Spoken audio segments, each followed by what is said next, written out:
So this is going to be like a quick and dirty tutorial, and you found a property, you haven't written your first offer, what to do first, how to interact with Agent University, .loop, MLS to get yourself going. So the first thing I would do is type in the address in Bright MLS, and you want to make sure that you run your closing cost estimate on the property. So you scroll over and you see this $B sign, you hover, it says buyer closing costs. In the closing cost ninja class, which is week 5 of the contracts bootcamp, I go into a lot of depth about closing costs and how to set up your preferences. So when you're making an offer, the first thing you want to do is find out from the listing agent when the seller wants to settle and do your best to match that settlement date. And then you also want to talk to the lender and find out, do they need 30 days, 40 days? Do you need 60 days? So let's pretend like my lease is good through September 30th. If I close on August 4th, my first payment will be due on October 1st. So I won't double up on payments. So there are lessons as well on how to use the settlement date, how to strategically use that in order to pick a settlement date that works for you. And also, if you settle before the 10th of the month, the seller won't have to make that month's mortgage payment before closing. They could just pay it off. So that might be an advantage for a seller for you to close at the beginning of a month rather than after the 10th. As far as the interest rate goes, you always want to find out from the lender what today's rate is if you were to hypothetically lock in the rate today, and then add 0.25 to it. So let's say today's 3.75. So we'll use 4% as what we're going to use in this estimate, because in the contract, you're going to indicate that you're willing to accept up to 4%.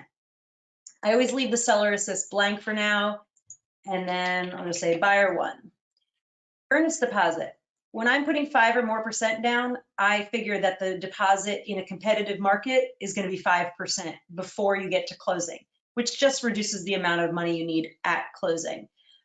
So in this case, we're going to do an FHA loan, so I would only expect a 3.5% deposit. So I'm just going to make the earnest deposit $7,000, and that's $1,000 usually with the offer, and then $6,000 in about 18 days after the inspections are all wrapped up. If you have any questions, just let me know. No, I'm good. Okay. So then I pick the FHA loan type, and automatically it's 3.5% down, and all of these other things are going to be fixed. In a conventional loan, you can start to play around with this section, but not an FHA, because once you're in FHA, they're going to dictate exactly all the terms, and they're going to be like this. So you're going to pay $136 a month in mortgage insurance, such that if you default, the lender is not going to be stuck holding the bag. The FHA is going to basically reimburse the lender. And then you're also paying this premium of $33.77 at closing. You're actually going to finance it, so it doesn't come out of your pocket. I've created default preferences based on what I see is common in the market, which is about $550 for the appraisal, $25 for credit, $1,000 is like a placeholder for, could be called application fee, commitment fee. All lenders have like different ways of labeling it. So you can actually input the lender's charges that they give you, or just use the default preferences that I've set up. And then the flood cert. Let's see, yeah.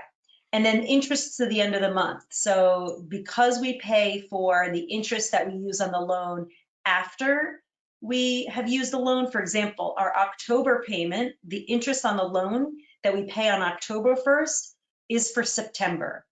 So if we settle in August, we need to pay all of August's all of August's interest from the day of closing, August 4th, to the end of the month. And then our October payment is going to cover September's interest. It's kind of like a credit card. You borrow the money, and then the interest accrues after you use it. Whereas rent, you pay rent at the beginning of the month for the following month.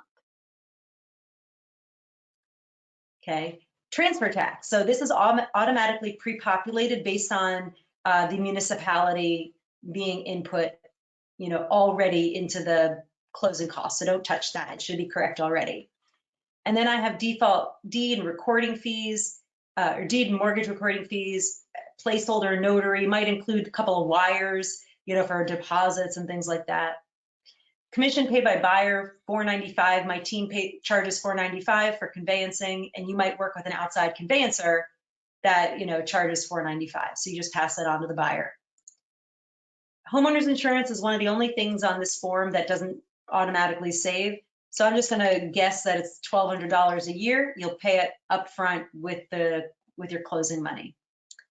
Then the 4 standard inspections I recommend are the home inspection, the termite, radon, and sewer line video. I literally just had an inspection where, you know, 1 out of 100 homes is going to need to have a sewer line replaced, and it's going to be $5,000. So my client is very glad that they did that inspection just so they could potentially negotiate with the seller, or at least have the most information possible before going to closing. Anytime you see prepaid here, that means you're going to prepay it before you get to closing. And I'll show you the timeline of how the money comes out of your pocketbook when we get to the summary. Down here, the lender escrows and the buyer reimbursements to seller. So in Philadelphia, we pay the taxes in about February of the year that they're due. So you will pay a portion back to the seller. That'll be good through December 31st. And then the lender needs to collect a certain number of months up front because they're due again in February. So between these two, lender escrows and buyer reimbursements to seller, you're going to be paying about 13 to 14 months of taxes at closing, in addition to 2 additional months of homeowners insurance, so that on their anniversary or your anniversary, they can pay it on your behalf. Mortgage insurance, when it's an well, actually, in no deals do the lenders collect these mortgage insurance. They don't collect that, so just make that 0. And then once you've done that, you can hit preview. And then actually I like the print better because it jumps over to a different window. So if I go to print, then I can, if I hit print instead of preview, I get a new window, and then that way I can go back and forth and see the changes. So the way I would explain this to a buyer is, you know, here's your name and the property you're buying, and you're using an FHA loan with a 30-year term. The interest rate today you're being quoted is 3.75, but in the contract you're willing to go up to 4% before being able to terminate the contract. The settlement date we've chosen is August 4th, so that means your first payment is due October 1st. So basically add 2 months to that. So if we settled on August 31st, your payment would still be due on October 1st. The purchase price is $199,999. And the down payment of 3.5% comes out just shy of $7,000. So your base mortgage is $192,999, and the mortgage insurance is $33,77. So in the agreement of sale, we'll add up these 2 numbers and put that in as the loan amount. Okay. On the left, we have all the charges from the lender. So be aware of lenders who say, oh, no closing costs. Well, their closing costs, so out of this $55.68, $33.77 is part of the FHA. So really, and $590 is the interest paid to the end of the month. So any lender is most likely going to charge you $1,500 to $1,800 max, and your total closing costs are going to be about $17,000. So don't be fooled by lenders who say free closing costs or no closing costs, because it's not the whole story. Title insurance. So title is the company that is going to make sure the seller is the legal seller of the home and that they can clear all their debts associated with it. I always recommend going with our in-house title person because number one, all of the insurance policies are underwritten by like 5 major underwriters in the country. And then you have thousands of little abstract companies that can do this work. And when you use our title company, we're going to have a good open communication flow of information and relationship so that we know they'll do a good job for us. Yeah. So these in Pennsylvania, title insurance is state regulated. So as the price goes up, the cost goes up. As the price goes down, this cost goes down, but not much in either direction. And then there's 3 standard policy endorsements for a total title policy insurance of about $2,054. On the right-hand side, you see your transfer tax. So these are all the things that we saw in the previous page: transfer tax, deed and mortgage, notary, the commission, the 1-year prepaid homeowners insurance, which is just an estimate, and the 4 inspections that will be paid outside of closing. And notice the appraisal also says paid outside of closing. And again, between the reimbursements to seller for taxes and the escrows with the lender, you're going to be paying about 14 months of taxes at closing. And then the lender's also going to collect another 2 months of insurance so that they can pay that on your behalf. So every month you'll see here, you're paying 1/12 of the real estate taxes and insurance. So it'll never come out of your pocket separately again for those two things. And then you see based on the interest rate and the loan amount, the principal and interest is $937.53. And that mortgage insurance monthly premium that we discussed is $136.71. So your total monthly payment would be about $1331.56, plus or minus, based on the actual rate and the actual homeowner's insurance. Any questions so far? No, I like this. Okay. The transaction summary on the left-hand side. So you have the purchase price plus the 3 major closing costs from above. So this was from the reimbursements to seller. This was from the escrows with the lender. And then this was a summary of this section. So to see the total amount of closing costs, you do the total acquisition cost minus the purchase price. So you can see it's $17,652. But you're getting a mortgage of $192,999, and you're getting you're financing the mortgage insurance premium of $33.77. So what's due from you is $21,275. Now, during the course of the transaction, you're going to put down escrows with your earnest money with the listing broker, usually $1,000 with the offer within a couple days, and then usually the balance of that 3.5%, which in this case would be $6,000, due usually after the inspections are wrapped up around day 17 or 18. And by the time you get to closing, you'll already have paid $1,625 of your appraisals, like your prepaid services, so inspections and appraisal. So you're not going to get those covered by a seller assist. So essentially what's left to pay at closing is $12,651. Okay. So now, when you do end up buying, are you going to get the $10,000 grant? Yes. Okay. Since that's not coming from, it becomes a little wonky when the money's coming from the lender, not the seller.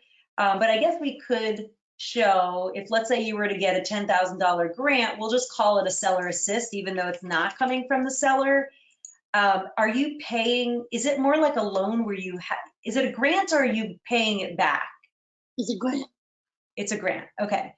So it's money that enables you, It's money that enables you to bring less cash to closing. So now what you need to go to closing is $11,275. But because it's a grant, your monthly payment will be less by about $50. Okay. Which will be nice when you get the final money there, the lender's estimate there. So now let's say you're combining a grant with a seller assist. You could just, let's say you got a $2,000 seller assist plus the grant. So at this point, they're not letting me do, So when you're maxed out at 6% and I put in a seller assist at higher than that, then it's not going to let me do that. But that's only because this is $1 shy of being 200,000. So you can see this is 11,999. So this is as close we're going to get to estimating a combination of seller assist, lender grant, for how much you'd need to close. And then the monthly payment, again, is going to be slightly less because you're not financing that $10,000 grant. So this will be about $50 less. Okay. So you would just hit print for this. It would come up in a separate dialog box and just save it as a PDF. And then you'd upload it and I'll just give it a name just to show you how. So by the time you get to do your first deal, you might not be in .loop anymore. You may never be in .loop, but I don't have DocuSign quite yet, and I'm having trouble getting into it. Yeah, so the first resource is that if you find yourself needing to make an offer and you're on your own, you go to the Learn tab of Agent University by Stacy.lessonly.com, and you go to and you just start typing in exchange of documents or anything with like a keyword that you know you'll need. Where it will likely have information. So making an offer, exchange of documents. So I'm going to open up that tab. Another thing is, if you do the lessons and you remember, oh, there's a fill in the blanks to help me, type in fill in the blank. If you type in fill in the blank and you don't hit the button contracts, you might get some random lessons. But if you do fill in the blank and then hit contracts here, it's going to show you there's, where in this lesson fill in the blanks appears. So let's see. So that's a blank. Let me just see what. So this is a video about the fill in the blanks, and then presumably here's a document that you can download, print, put it next to you. Usually the office has a series of compliant documents that you need, but it can't hurt to have like a double check, next to you and know exactly, the forms might not tell you, oh, send this to the seller. So you're gonna, as the buyer's agent, you're gonna send the agreement of sale to the seller. You'll send the closing estimate, the pre-approval, the buyer's financial, deposit money notice, the disclosure for the property and lead, and the cooperating broker compensation form. If you were buying a tenant-occupied property where you're accepting the tenant and the tenant isn't just being given notice and they're leaving by closing, you'd also need to fill in that and give that to the seller. Some documents that you'll have your buyer sign will be in your loop, submitted by the office, but you don't have to send it to the seller. So the loop is not necessarily going to say you don't need to send this to the seller. So like the mold disclosure, for your protection, get a home inspection, the lead booklet, the 2 title RESPAs, or 2 RESPA forms to let the buyer know that we have a relationship, with those 2 companies. And then when you get your documents back, it's good to know what to expect back from the seller, which is the agreement of sale and the cooperating broker compensation letter. And in our example, the tenant occupied property addendum. If none of these others are applicable, they very rarely are, then you won't get those back, obviously. And on the seller side, the seller will need to sign a net sheet. They don't need to send that back to the buyer, and they'll sign their own title and mortgage RESPAs. So this, exchange of documents section helps you determine, all right, making sure you're sending the right things, right? Any questions about that? Okay. And then I just wanted to see, oh yeah, the fill in the blanks. So here is, so the suggestion here is to watch the video and have this in front of you. Here's the actual. So I'll be actually updating this because the contracts were updated earlier this year. So I have a whole slew of new documents to put in here. But for the most part, the only paragraphs that changed were paragraph 7 and 10. And 10 didn't even really change in a way that's significant. The only thing that would change here is 7A is now 7B. But this basically lets you know all of the things that you will need to input. So on page 1, you're going to need to get, buyer seller information, the property address, the school district, the tax ID, and you get that stuff from the multiple listing service. The buyer and seller broker information is also from the listing itself. And then you could always, if you don't know what your license number is, you can search for yourself in the MLS and you'll find your license number. Same thing with the other agent. And the brokerage, each brokerage should have their licenses as well in the MLS. the date the offer is written is just today's date. You'll include the price, and then you'll indicate the deposits. So the first and second deposit, which we discussed in this example, was $1,000. And usually I like to make it due in 3 days, and the second deposit of $6,000. And I usually make that due in 18 days because the inspections will take up no more than 17 days. Most deposits are held by the listing broker. So if for some reason you see in the multiple listing section that the seller's broker does not hold deposits, then you will want to make this section, paragraph 2C, indicate the title company. So most likely your own broker's title company, and you'll put that in there. Seller assist, you'll want to know, is your buyer going to need money assistance from the seller? So in our example, we had the $10,000 was a grant from the lender. So that doesn't need to go in paragraph 3. But the $2,000 that we were going to get from the seller would need to go in that paragraph. These, I realize that the words here are probably really small. Yeah, because I'm like, where's my glasses? That's funny. As I get older, the smaller writing is actually better for me. It's kind of scary. All right. I can't see up close as good as I can further away. Yeah, exactly. So let me make this bigger. I wish I knew how. Oh, actually, you know what? Full screen. Let's see. There we go. How's that? That's good. Yeah. So this basically 1 or maybe 2 pages after I do some of the revisions, you can print this out as a cheat sheet to know these are the things I'm going to need to fill out in the agreement of sale and what paragraphs they go into.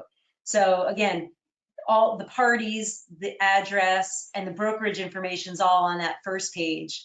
Page 2 is just today's date, the price, the deposits and their due date. If the deposits are being held by another entity like your title company rather than the broker for the seller, you'll indicate that in paragraph 2C. Seller assist, settlement date. If it's tenant occupied, you click off on that tenant occupied addendum. And then the acceptance date. So the biggest misunderstanding about the acceptance date is that it's kind of like a way to pressure the seller to answer the offer faster, because there's the threat that the offer will expire if the seller doesn't. Chances are, if you were a serious buyer today, you're not going to go away tomorrow just because you wrote today's acceptance date. What you need to know is at the end of the day, whenever all parties have signed off on the contract, that's the execution date, and the acceptance date must be at least as late as, if not later than, the execution date. So for example, if you and I were buying and selling a property together, and we signed off today, June 2nd, 2020, that would be the execution date where both parties had signed off on the agreement. And tomorrow would be day 1 because the days start with the next day. The acceptance date must be June 2nd or later, because if the acceptance date were June 1st and we signed on June 2nd, we basically sold expired milk. The acceptance date is like an expiration date. And if I wanted to void the contract because you signed my offer after I said it expired, well, you can't bind me to that. So the acceptance date must be the day of or day after everybody's executed. So that's that. Page 3 to 4 are pretty heavy in terms of what you need to write in there. You got the zoning classification, which you can find from the MLS.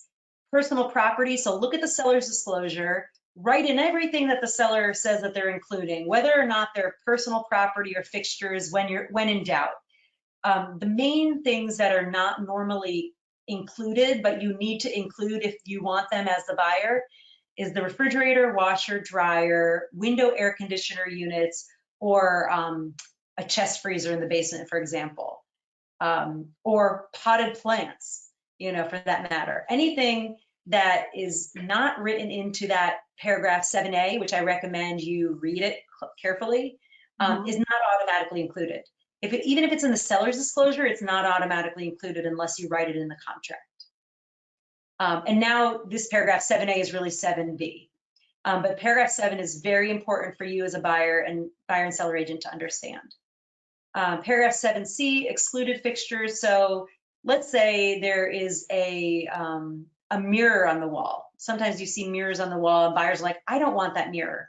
So you can, but that's considered a fixture. So that would be included in the property. So you can write in under the exclusions, which I think 7C is now 7D, which is to say, you know, seller will remove mirror from living room wall and patch the wall where necessary. It may not be reasonable to expect the seller to paint the whole wall, for example, as long as they remove the mirror, but do indicate any repairs that might be needed after removal. Paragraph 8 is all about those, the mortgage. This little guy is no longer, I was so sad to see it go. There's a renovation loan, that's a 203K loan from the FHA versus the 203B loan, which is the normal loan.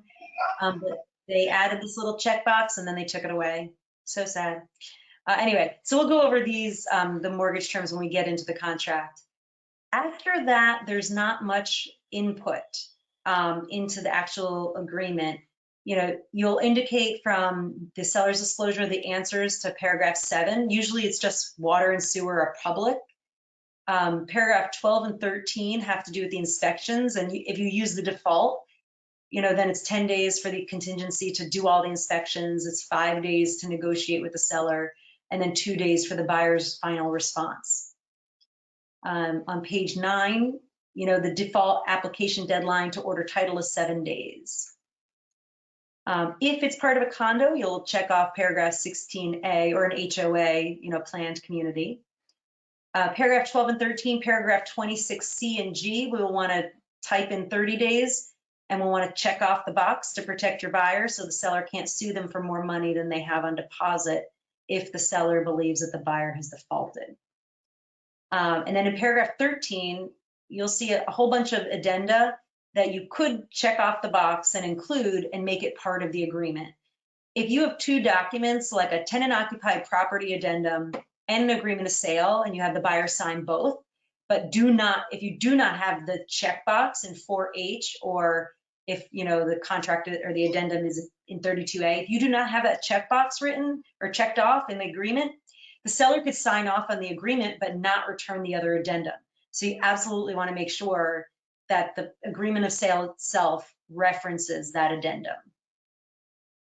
And then if there are any additional clauses that you need to include, you've got some space on paragraph 32B.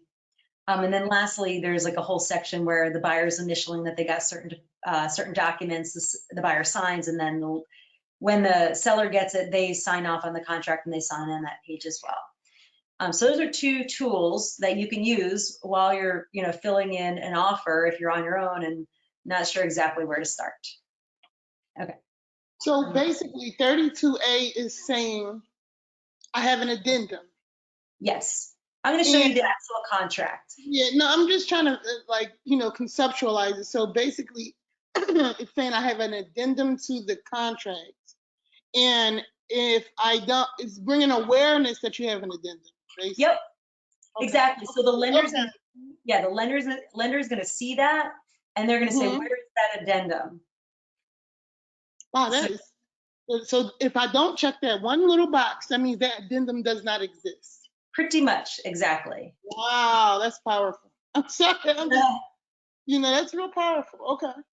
So I went to .loop. You know, anybody looking at this in the future, you're not going to be using .loop anymore probably, but you know, I'll just give you a quick example of how you'd set up your loop. So you start typing in the address and it automatically knew because it's tied to the MLS. And then you could hit import data. And then I'm going to hit continue. And then you pick the residential buyer loop when you're filling out an offer. Don't worry about a photo unless you're a millennial and you love photos. Just joking. Love you, millennials. And then you could just view loop, and then you'll see it automatically set up these folders for you. So here's the compliance checklist. So if you ever, you know, between my checklist and this checklist, like you're covered as far as knowing what all the documents are. you'll see that this loop also added the consumer notice and the buyer tenant agency contract. That's dealt with in a different lesson, and that should have been signed when you met with your client and before you went to see properties, because that's the document where they hire you as their agent. So by the time you get to make the offer, they shouldn't be hiring you then. They hired you when they met with you, had a consult, liked you, felt like you could help them. You went, looked at houses, you sign this first and get them pre-approved before you go looking at homes as well. And then by the time you're ready to make an offer, now you see the agreement of sale, the deposit money notice, the title and mortgage RESPA. The buyer closing cost sheet, you don't want to use the one that's provided from .loop or DocuSign. You want to use the one that's from the MLS. You'll notice here that there are grayed out placeholders. They're grayed out placeholders for the seller's disclosure and the lead disclosure should be found in the listing itself. I'm going to go back to the listing. So don't see. So up here, there normally is a little documents button. So what you would do is when you call the seller to ask the questions that are in the questions to ask. Okay, so let's say questions to ask the listing agent before submitting the offer, which is another resource that you can use. You know, you'll ask them these questions just to find out if you're making an offer in competition with another buyer, and you'll want to find out the best settlement date for the seller to see if you can accommodate it. But if they didn't include the lead disclosure or the seller's disclosure, you absolutely need that before the buyer submits the offer. Technically, we're not allowed to write contracts and help people make offers unless we have that. Okay. Yeah. Let me just show you a couple things. Here's where you'd find the tax ID for the property. The zoning, I like to use the command find sometimes to find things because there's so much stuff on the page. So you scroll down, so you see zoning just lit up. So RSA 5. I don't think you can see my little, can you see my find button? No, you can't see my find, can you? No. I use the find feature just to see where the zoning was. If you're in Philadelphia, you know, the municipality, the county, and the school district is all going to be Philadelphia. Let's see. There used to be a section called inclusions, but there no longer seems to be a section of inclusions. So having been through a property, you'll know whether there's a washer, dryer, refrigerator, you know, and let's say you're writing an offer and you hadn't been to the property, which I've sold many houses without ever having set foot in it. I can see that there's a refrigerator right there. And then, you know, when I get to the basement, I'll look for the washer, dryer. Upstairs. Yeah, I think, yeah, there they are right there. So I would automatically just write that, make sure I know that and write that into the contract. Other things, so all the contact information for page 1 for the listing office would be found here. And you can just click on his name. For some reason, his license is unknown, so you could always email him and find out. I wouldn't let that hold you up though. Yeah. And then these numbers are not, these 313 and the 315, I believe those are MLS IDs. They are not license IDs. So if you were to click on Keller Williams Media, you'd see their brokerage license is the RB066179. So that's how you get all that information for page 1. And then the seller's disclosure will give you the information that you need for paragraph 7. Okay.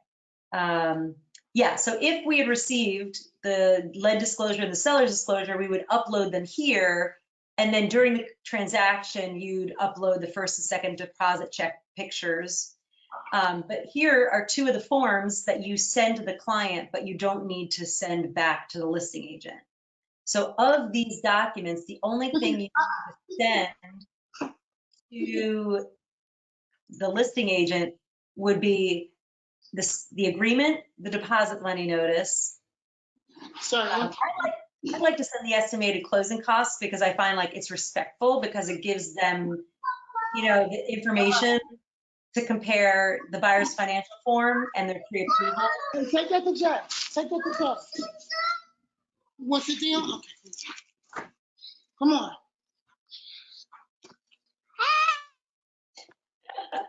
You want to take this to Jason? Take it. Hi. Who's a cutie pie? Thank you. This is the terrorizer. It's a terrorist. Come on, here, take that. Go upstairs. Sorry about that. That's okay. So I'd include the agreement, the deposit money notice, and the estimate of closing costs. Obviously, I would have liked to have uploaded the seller's property disclosure, the lead disclosure, and have the buyer fill in the blanks and have the buyer send that back. These two documents I would just send to the buyer for their reference. And then the buyer's information form and the cooperating broker would also go back to the listing agent. You have to go upstairs. If I can do it. I go upstairs. Bye. Go take it upstairs. In .loop, you can click on add document. You can either email a document in, but I find that to be a pain. Or if you need a template, a blank template, you can use template or browse. So I'm going to use the browse button and look for my closing cost estimate that I prepared. That loop seems really easy. I like it. Too bad we're not going to be using it, right? So what you can do is I'm going to drag it and I'm basically, see it says replace with, and I'm going to replace that with that. So now it's got the correct name. I click into it and it's what we discussed. And something that I like to do is I like to add a little text box because sometimes people look at that number at the bottom, the 650, and think that's all they need to close. And I'm like, no, this is what you need. So that they know that the 9275 is what they need.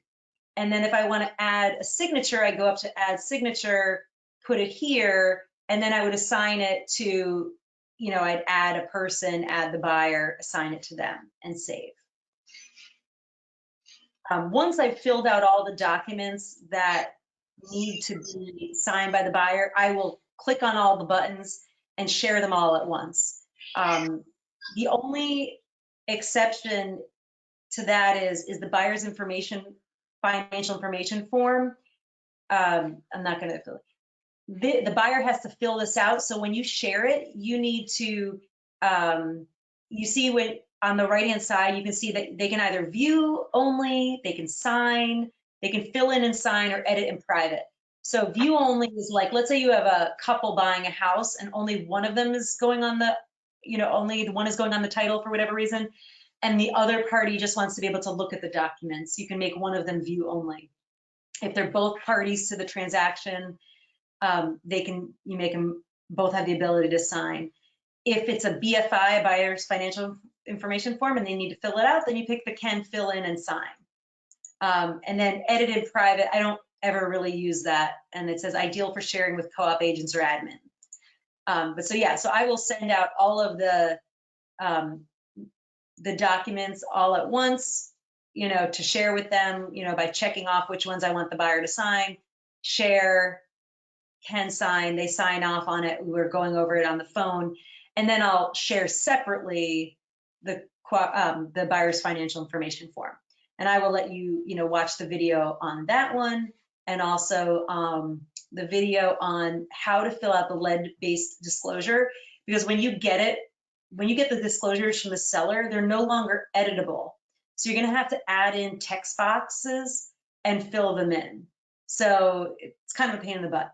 So when you have your default set up, you can I can literally write a full offer in 30 minutes flat with all the terms filled out. And the bulk of the time is actually on page 1 of the agreement and putting the lead disclosure and seller disclosure bubbles and text boxes on. So I don't want to get too far in the weeds as far as the autofill or adding documentation, but usually, because we're going to get into DocuSign, but where there's a section to fill out information about the offer, as much information as you can fill out as possible should pre-populate, you know, these fields. So just for now, I would just say, you know, make sure this should pre-populate, but I'm just going to type in some things so you can see where they go. Again, I will have already added these people. You know, do add their, put in their full addresses. You could put in the seller's, let's say the seller lives at the property. And I'm just being lazy and not filling in the whole thing. But you'll see, so West End Drive, Philadelphia 19151. This line here is a little redundant, but you don't have to delete it if you don't want. But do make sure you put in the municipality of Philadelphia, county of Philadelphia, school district of Philadelphia. So you should see Philadelphia here 3 times. If you're, let's say, in Lower Merion, you'd be in the municipality of Lower Merion, you'd be in the county of, I don't even know if it's Montgomery maybe, and the school district of whatever the name is. So it might be 3 different names if you're in the suburbs. The tax ID, again, is found on the multiple listing service. And make sure you use the tax ID and not the MLS number. I've definitely done that before. So obviously I didn't need to copy that, but that helped. I copied the tax ID words to make sure I got the right thing. And then I usually don't, I don't know, for whatever reason, I don't fill in the identification. Nobody really ever does. Buyer's relationship with a PA licensed broker. So your default settings can have this already filled in. And most likely, if you're making an offer to somebody else in a different brokerage, then you're going to be buyer agent and buyer agent with designated agency. This side's about the broker. This side is about you. So if, let's say, I'm making an offer to you and we're in the same brokerage, we're going to have the same information here as here, and then it's going to be dual agent for broker and dual agent for broker down here. And since we're 2 different people, I'm going to be buyer's agent and you're going to be seller's agent with designated agency. But if, let's say, I'm making an offer to my own client on behalf of my own client to my own client, I'm going to now become dual agent.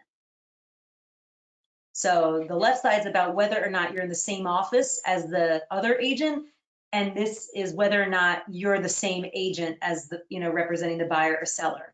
Or if you're on the same team, because I'm on a team and Noah's name goes on my contract, if I write an offer to a teammate, then we're considered dual agent, even though my name and Noah's name will appear and their name and Noah's name will appear. So as you can see, because there's so many fields here, you'll either be filling it out on the form itself or in the details section of whatever DocuSign calls it. I think there are rooms maybe. Any questions just about page 1? No, the only one, excuse me, I'm sorry, I do have a question. Okay, when you say we are on a team, right? So it would go, like, say where it says license name, it would go Noah's and then mine. And then where it says, licensees, I'm sorry, then state license number, Noah's would go first, then mine.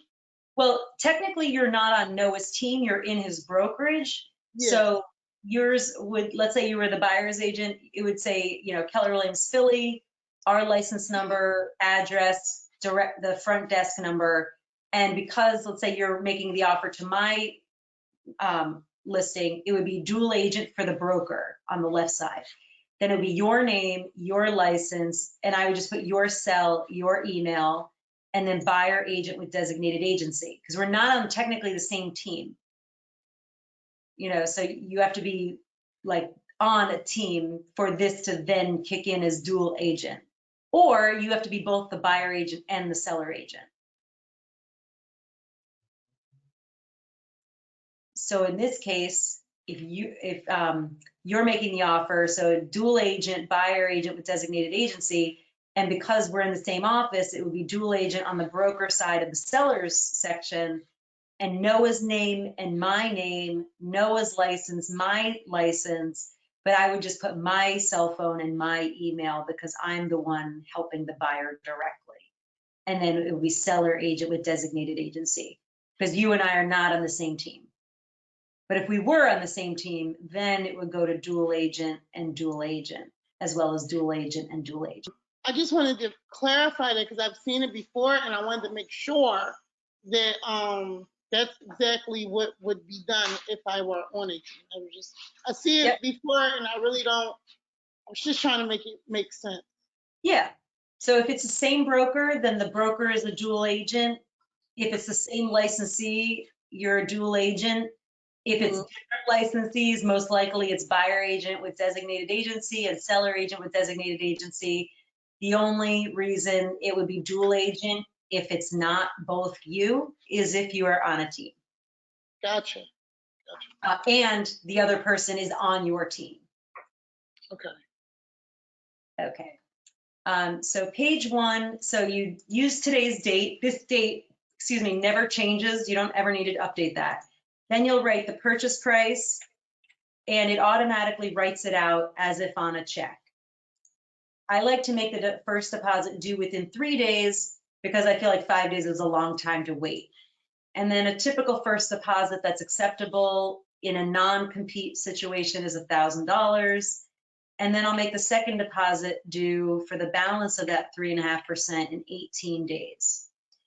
Let's say the brokerage does not hold deposits. This is where I'd write Great American Abstract will hold the deposit. 2C. Seller assist in our example, we needed $2,000 from the seller. Settlement in possession, we said August 4th. Tenant occupied property addendum, this is where you click on it if it was a tenant occupied property, but we're not going to need that here. Written acceptance, I usually give them 2 to 3 days. Even if you're in a multiple bid situation, just because you put the next day doesn't mean they're just going to sign off on it. They're going to do their process to make sure that the seller gets their best offer. So if, let's say it's late, it's after hours, and I figure they're not going to present the offer tonight, they maybe get it tomorrow, I'll give them till Thursday or maybe Friday to sign off on this. And again, if you ended up putting tomorrow's date and then you ended up continuing to negotiate on Thursday or Friday, just make sure when you update the contract as the buyer, once everything's agreed to, that you've updated this date to be the day by which all parties will have signed. And usually the way it works is, as the buyer's agent, you'll write the offer, you'll present it to the seller, or the agent rather, you'll send it over to the agent, they'll present it to the seller, they'll counter you, usually verbally or via email, and then you'll talk to your buyer and you'll discuss what's acceptable, what's not acceptable, and you'll verbally or via email counter to the seller. And then once you guys go back and forth enough such that you come to an agreement on all the different terms, as the buyer's agent, you'll update the entire contract. It's super fast and easy once you've done it the once. You'll just update the terms that have changed. And remember, if you update the price, you also need to update the mortgage section.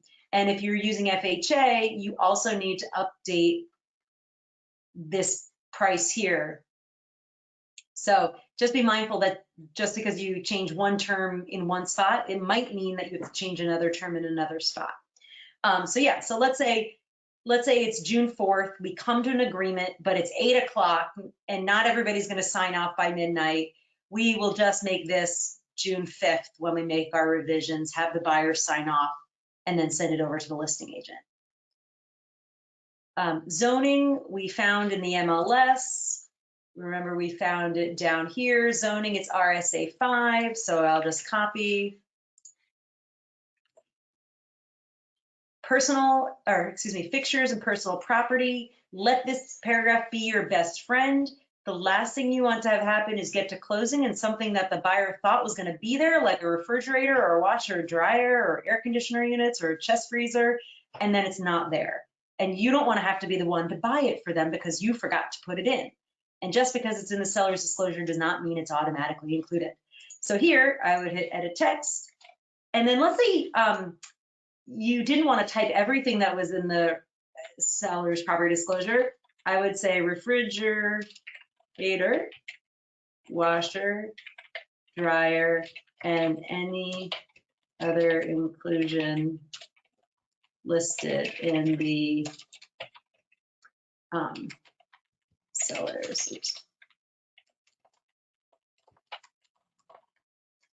and it's giving me this weird thing, and so remember that we're at paragraph 7, and then what we can do is just scroll to the end, and paragraph 32B is where you can put in stuff that didn't fit elsewhere. See, now it's okay. I have no idea. So we'll just go back to paragraph 7.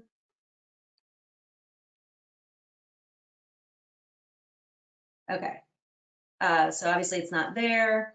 Under 7D, this is where you'd include, like, if you didn't want something like that mirror we discussed, you'd put it here. Mortgage contingency is very important that you elect it if you are going to make it part of the contract. I have seen people fill this section out and not elect it. You can't leave these 2 check boxes blank and make it contingent upon the buyer getting a mortgage, which means that if they don't get the mortgage, their deposit, the $7,000, is on the line for the seller to keep. So make sure you click on the button and then you fill out all the information. So what we would do is we'd figure out what our total mortgage is. So I'm going to pull up my camera, or my calculator, sorry, you're not going to see it, but I'm going to type in 192,999.04 plus the 3377.48. So 196,376. So let me move that over. So the loan amount would be 196,376. I'm not going to include the pennies. And normally it's for a 30-year term, so just put 30 unless otherwise noted. So FHA loan, and since it's an FHA, you do not need to indicate the loan to value. So if somebody's doing a conventional loan, you'd write conventional instead of FHA. And the loan to value is the inverse of the down payment. So if they're putting 5% down, it would be 95% loan to value. If they're putting 20% down, it would be 80%. So whatever equals 100%. Here's where you put the mortgage lender. So I'm just going to pretend like it's Center City Mortgage. Sometimes people put or buyer's choice. It's up to you whether or not you want to indicate that. So when we asked the lender, they said that the rate was 3.75 today, and you're willing to go up to 4% because the seller doesn't want to see that you can just terminate because the rate went higher. And then here, typically a buyer's not willing to pay points to get within this range. But if you have a buyer using private money and they are paying points, then you would absolutely put that in there as something that you're willing to do. I don't see this often, but if you are getting 2 loans at once, they sometimes call them a piggyback mortgage.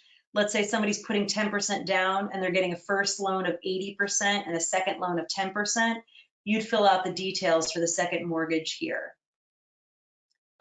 Which makes me think, making the offer contingent upon the buyer receiving the $10,000 grant is something that we would put in paragraph 32B as well. And we'll do that when we get there. So in paragraph 8B, we're going to need to indicate, usually I indicate a 30-day window in which the buyer has to get fully approved of the loan and the house through the appraisal process. You'll notice here the buyer has to lock in their rate at least 15 days prior to closing, and they have 7 days by default to make their mortgage application. Usually I just leave the 7 days blank, or leave the 7 days as 7 days. If you're doing FHA mortgage or VA, you need to make sure you put the price in here because this is basically their appraisal contingency.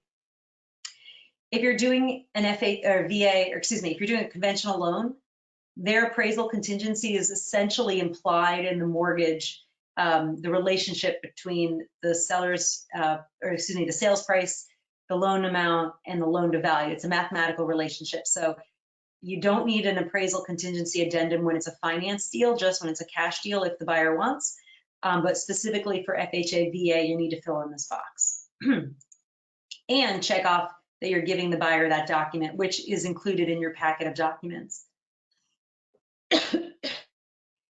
Paragraph 10 was you're looking at the seller's property disclosure to see if they've indicated anything. Typically, it's public water, public sewer. And you're really looking in the seller's disclosure for historic preservation or land use restrictions. In 99% of the time in Philadelphia, it's neither of those is applicable. So you can keep moving along. And then when you get to the buyer's due diligence, so when you send this over to the client, when you send this over to the client, they're going to elect or waive certain things. So if I want to make sure they don't waive their inspection, like let's say it's 2 people, and you want to make sure they both elect or waive, they don't do 2 separate things, you can basically make it impossible for nobody to sign. So I just go over to the waive section for things I don't want them to sign and just assign them to no one so that they have to say elected. And the reverse is true. If I know they're not going to elect the deeds, restrictions, zoning, or water service, I can make it impossible for them to sign that, and they automatically have to waive that. For things that I want to leave open for them to decide in the moment is the radon test, and I'll leave that. They can do either side. And I usually say, if you're concerned about it, you're not sure, just elect it. You could always not do it, but at least you'll have the opportunity to negotiate if you find higher levels. If you're in a multiple offer situation, maybe you waive it because the cost to remediate is not that high compared to the other repairs. So it could make you more competitive not to test for it, but it's whatever the buyer feels comfortable with. On-lot sewage is usually never applicable in Philly. So I make it nobody elects that. Property and flood insurance, I usually make them elect it just so they can make sure that they like the rates that they're going to get for insurance and it's not astronomical. I've seen houses in like Mount Airy where the insurance rate, like it was an old school and it was like to rebuild it would cost $1 million, whereas like a row home might cost 200,000. So the insurance was a lot different. So it can't hurt to elect that, and no seller is going to bat an eyelash if the buyer is going to use that as a contingency. Property boundaries. So if you're boxed in on all sides, then most likely you don't need like the fence of the yard of your neighbor is right behind you and right next to you and there's fences all around. Chances are you don't need to do the property boundaries. But if your client is up in more of the suburban feel or there's like an open area that they're attached to, I've seen it where the fences were on the wrong side of the property line. So it might be a good idea for where it's not quite 100% certain, even though there are fences, that you get the property boundaries. It will take longer than you have in a typical 10-day inspection, so just know that you'll need to make the inspections longer for that section or for all of them, quite honestly. And also the legal description as part of the title research that they do is not insured unless you have a survey. It's like so bizarre to me. But so anyway, so if you want to insure the property boundaries, then you want to have them do the property boundaries. But again, 99% of the time in Philly, it's pretty clear, so nobody does the survey. Lastly, I let the buyer pick whether or not they want to do or not do the lead-based paint hazard inspection, but they should make sure that on the disclosure, the lead-based disclosure, that they also have elected or waived it, because there's 2 spots where you say you'll either elect or waive it on this form and on that form, and you want to make sure they match. Other, I don't even know what somebody would put in other, but let's say there's another inspection, you either elect it, or if nothing, waive it or leave it blank. The default of the contract is your 10-day inspection period, your 5-day negotiations period, and your 2-day response period. So I usually leave those blank. Unless I want to be competitive, I might shorten that first period to 9 days or 8 days, or make this 5 days down to 4 days if I want to show the seller that we're going to move fast. So you should accept our offer rather than the other offer. Or let's say you've got a major holiday coming up, or you don't know if you're going to be able to get an inspector because there's a global pandemic happening. You might make your inspection longer. Title surveys and costs, I would just leave the default ordering timeframe 7 days from the signing of the contract, the execution date. As we get farther along in the contract, there's less and less to fill out. Paragraph 16, if it's a condo or a planned community where there's like a shared driveway, where there's an HOA association or a homeowners association, you'd want to check either one of those. And then this paragraph talks about the timeframes to order the documents and review the documents.